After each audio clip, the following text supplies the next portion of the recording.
ప్రాంతీయవాదం అన్నారు. ప్రాంతీయవాదం ఉగ్రవాదం కంటే ప్రమాదం ఏదో అన్నాడు ఆయన.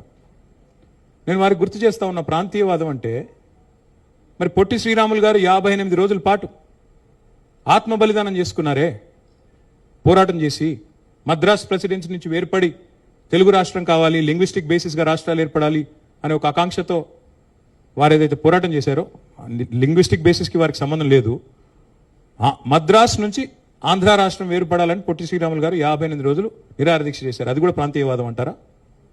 ప్రాంతీయవాదం అంటే నేను ఇంకో ప్రశ్న అడుగుతా ఉన్నా పవన్ కళ్యాణ్ గారిని.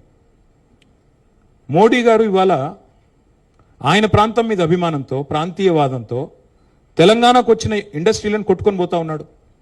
కేన్స్ అనే పరిశ్రమ ఇక్కడ పెట్టాల్సి ఉంటే ఇక్కడ ఒప్పందం కుదుర్చుకుంటే మా హయాంలో, మా గవర్నమెంట్లో దాన్ని తీసుకుపోయి గుజరాత్లో పెట్టించారు. మైక్రాన్ అనే సంస్థ ఇక్కడ పెట్టాల్సి ఉంటే, పెట్టుబడి పెట్టేది ఉంటే దాన్ని తీసుకుపోయి గుజరాత్లో పెట్టుకున్నారు. మరి జాతీయవాదం ముసుగులో చేస్తున్న ఈ ఆర్థిక ప్రాంతీయవాదం కరెక్టా? ఏది కరెక్టు? అంటే ప్రధానమంత్రి గారు గుజరాత్కే ప్రధానమంత్రిగా వ్యవహరించడం కరెక్టా? చెప్తారా దీనికి సమాధానం పవన్ కళ్యాణ్ గారు? కాబట్టి ప్రాంతీయవాదం, ఇంకో మాట చాలా విచిత్రమైన మాట.